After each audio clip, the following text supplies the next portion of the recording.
Aimer les animaux pour les protéger. Aimer les animaux pour les protéger. Merci. On applaudit.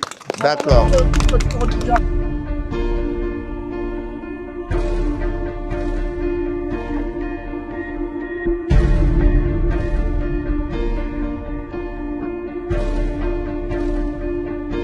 Eh bien, c'est l'amour de la nature qui est un cadeau que Dieu a fait à toute l'humanité.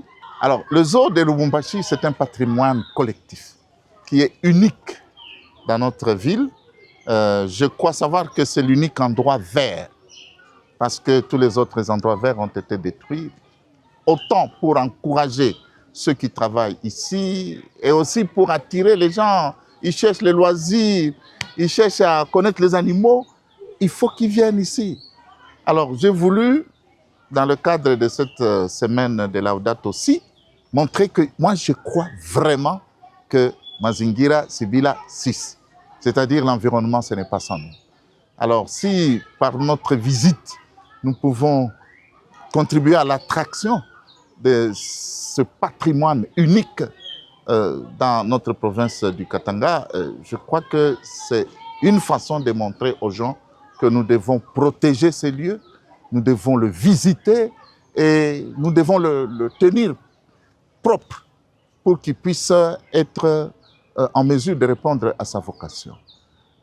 Généralement, ce sont des étrangers qui viennent voir des animaux qui sont ici au zoo. Il y a toutes sortes d'animaux. Mais quand on voit la verdure, on voit la variété des animaux, on apprend à tirer du bien de l'environnement. Nous avons besoin de cet endroit qui est situé à 0 mètre du centre-ville.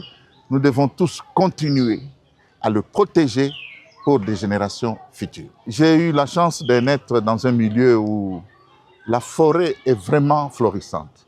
Déjà tout petit, j'appréciais de voir des arbres de 25 mètres. C'est vraiment fantastique. Et puis au-dessus de ces arbres, des singes en train de s'amuser. Il y a ça, mais aussi la conception de la création que nous avons dans l'Église catholique. C'est que la création, c'est un don que Dieu a fait à l'humanité. Et nous devons absolument protéger ce don, bien l'entretenir. C'est un devoir de foi, une obligation civique, mais en même temps une obligation religieuse. Oui, parce que la création contribue à l'équilibre climatique.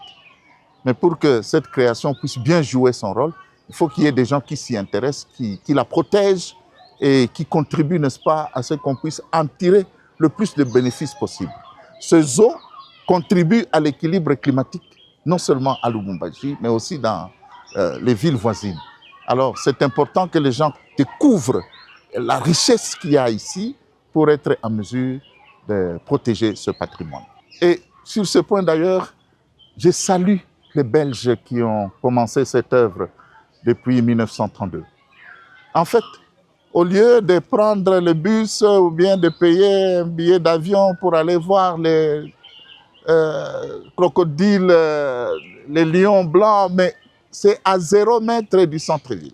Donc, l'intention de ceux qui ont créé ce patrimoine était que les gens puissent avoir la possibilité justement de se laisser éduquer par ces merveilles de la nature que Dieu nous donne gratuitement.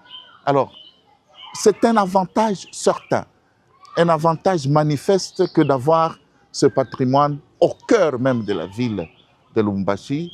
Et c'est un avantage, c'est un devoir et une obligation de le maintenir ici, pour que nos enfants et toutes les générations à venir puissent profiter, n'est-ce pas, de voir cette merveille de la nature et ainsi être en mesure de la protéger. Voilà. Merci. Une très modeste contribution symbolique pour que les écosystèmes puissent aller ensemble dans l'harmonie telle que Dieu les a créés. Les animaux, les arbres, ensemble, parce que vous contribuez aussi à l'équilibre climatique dans notre ville de Lubumbashi.